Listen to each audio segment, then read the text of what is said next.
প্রস্তুত আন্তঃমহাদেশীয় ballistic missile, বড় হামলার ঘোষণা দিল ইরান। বর্তমান পৃথিবীর মুসলিম দেশগুলোর মধ্যে একমাত্র ইরানের মিসাইলের সক্ষমতা আছে যে ভূমি থেকে প্রায় 150 কিলোমিটার উপরে পেলোড নিয়ে যেতে পারে এবং 3 টন ওজনের পেলোড বা পরমাণু বোমা ভূমি থেকে প্রায় 200 কিলোমিটার উপরে মোবাইল লঞ্চার সিস্টেমের মাধ্যমে প্রেরণ করতে পারে। এ নিয়ে ইসরায়েলের গণমাধ্যম ওয়াইনেট একটি পূর্ণাঙ্গ রিপোর্ট প্রকাশ করেছে, যেখানে তারা নিশ্চিত করেছে যে সাম্প্রতিক বছরগুলোতে ইরান নিজেদের এ ধরনের রকেট সিস্টেম এবং রাশিয়ার সহযোগিতায় অন্ততপক্ষে 15টি শক্তিশালী স্যাটেলাইট মহাশূন্যে প্রেরণ করেছে, যে স্যাটেলাইটটি ইসরায়েলের থেকে শুরু করে একেবারে যুক্তরাষ্ট্রের বিভিন্ন জায়গায় নজরদারি চালাচ্ছে এবং তাকে ঘিরে রেখেছে। তবে আগে থেকেই ইরানের সক্ষমতা নিয়ে যুক্তরাষ্ট্র ইসরায়েলের এমন ধারণা ছিল যে শক্তিশালী মিসাইলের বহর থাকলেও নিখুঁতভাবে আক্রমণ করার জন্য গাইডেড সিস্টেম বা জিপিআরএস সিস্টেম ইরানের নেই। ইরান এক্ষেত্রে চীনের বাইদু নেটওয়ার্কের সহযোগিতা নেয়, কিছু কিছু ক্ষেত্রে রাশিয়ান স্যাটেলাইটেরও সহযোগিতা নেয়। এই অঞ্চলে সরাসরি কোনো যুদ্ধ হলে, বিশেষ করে ইসরায়েলের বিরুদ্ধে এবং যুক্তরাষ্ট্রের বিরুদ্ধে বড় কোনো হামলা করতে হলে এই দুটি দেশের উপর নির্ভর করতে হবে ইরানকে। এবং সেই ক্ষেত্রে রাশিয়া ও চীন তাদের কৌশলগত যে সকল বিষয় রয়েছে সেগুলো মাথায় রেখে সহযোগিতা করতেও পারে, আবার নাও করতে পারে। কূটনীতিকভাবে কিন্তু একটা পেশি শক্তি দেখানোর জায়গা থেকেই যায়। তবে এবার ইসরায়েলের ওয়াইজে নেট নিশ্চিত করছে যে ইরান কাউসার ভেরিয়েন্ট ও হুদহুদ ভেরিয়েন্টের যে দুটি স্যাটেলাইট প্রেরণ করছে তার মাধ্যমে ইরানের এখন নিজস্ব সক্ষমতা তৈরি হয়ে গেছে।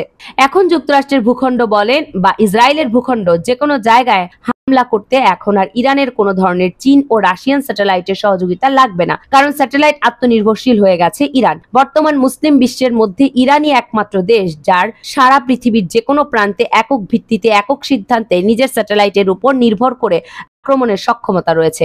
পৃথিবীর অন্য কোনো দেশের এমনটা নেই। পাকিস্তানের কাছে কিছু লং রেঞ্জের মিসাইল রয়েছে, তবে সেগুলোর গাইডেড সিস্টেমের জন্য পাকিস্তানের সম্পূর্ণভাবে চীনের স্যাটেলাইট নেটওয়ার্কের উপর নির্ভর করতে হয়। তুরস্কের কাছে বর্তমানে আন্তঃমহাদেশীয় কোনো ব্যালিস্টিক মিসাইল নেই, যা আছে তার রেঞ্জও খুবই কম, বলা চলে শর্ট রেঞ্জের। তবে তুরস্ক নিজস্ব স্যাটেলাইট দিয়ে গাইডেন্স করতে পারে, কিন্তু রেঞ্জ 2000 কিলোমিটার বেশি নয়। বর্তমানে যুক্তরাষ্ট্র এবং পশ্চিমা বিশ্বকে টক্কর দেওয়ার জন্য একমাত্র ইরানেরই সক্ষমতা রয়েছে। ইরান যদি সুনির্দিষ্টভাবে চায় তাহলে শুধু ইসরায়েলের প্রধানমন্ত্রী নেতানিয়াহু বাসভবনেই নয়, এমনকি যুক্তরাষ্ট্রের প্রেসিডেন্টের বাসায়ও মিসাইল নিক্ষেপ করতে পারবে।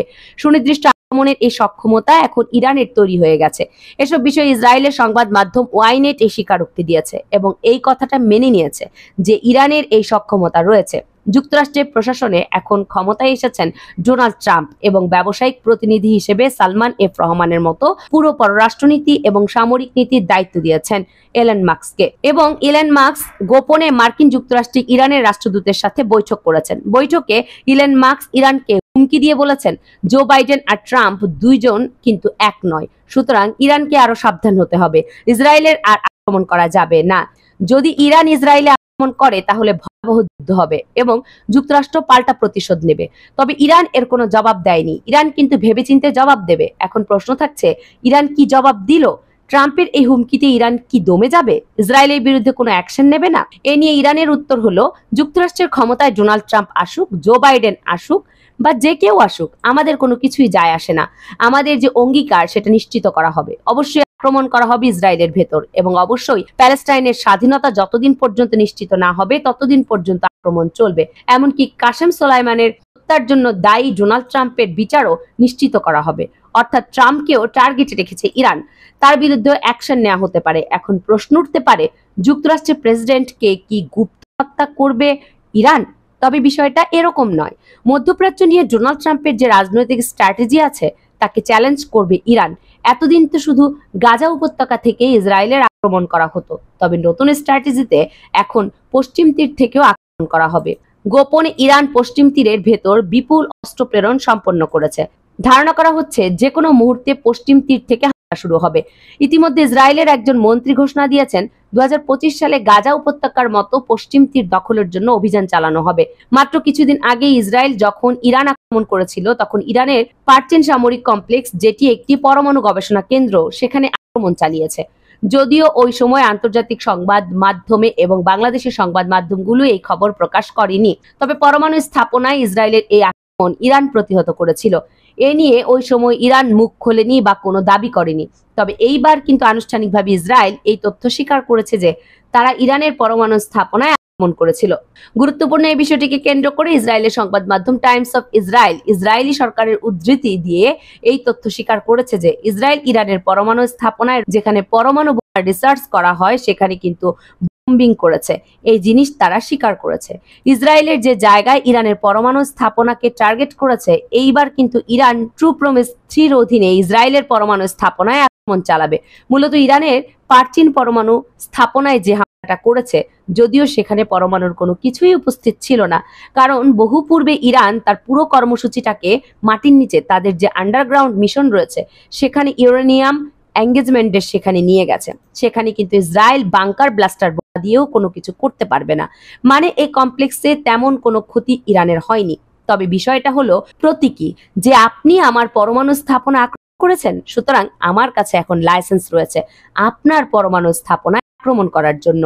আর এইবার কিন্তু আন্তর্জাতিক সংবাদ মাধ্যমগুলো সুনির্দিষ্টভাবে বলছে যে ইসরায়েল যে সকল জায়গায় তাদের পরমাণু গুলো মোতায়েন রেখেছে সেগুলিকেই এইবার টার্গেট করতে যাচ্ছে ইরান। বিষয়টিকে কেন্দ্র করেই কিন্তু একেবারে পিন পয়েন্ট ভাবে হামলার পরিকল্পনা করা হচ্ছে, যাতে করে অবকাঠামোগত ক্ষতি হয় কিন্তু পরমাণু বিস্ফোরণ না হয়। এই বিষয়গুলো সুনির্দিষ্ট করেই কিন্তু হামলাটা করা হচ্ছে।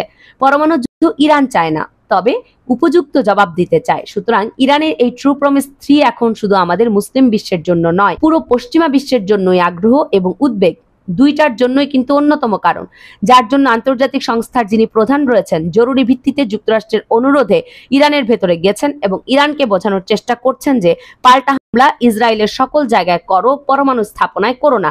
তবে ইরান একথা মানবে কেন? ইরান অবশ্যই মানবে না এবং ট্রু প্রমিস 3 অধীনে এবার ইসরায়েলের পরমাণু স্থাপনায় আক্রমণ হতে চলেছে। আমি অধীর আগ্রহে বসে রয়েছি কবে এই সুখবরটা আপনাদের সামনে নিয়ে হাজির হতে পারবো যে ইরান আক্রমণ করে দিয়েছে ইসরায়েলের ভেতর এবং এই ক্ষতি হয়েছে। আমি অধীর আগ্রহে বসে রয়েছি যে কখন সে খবরটা পাবো আর আপনাদেরকে জানাতে পারবো। কামরুন নাহার রাখি, কেএনআর মিডিয়া।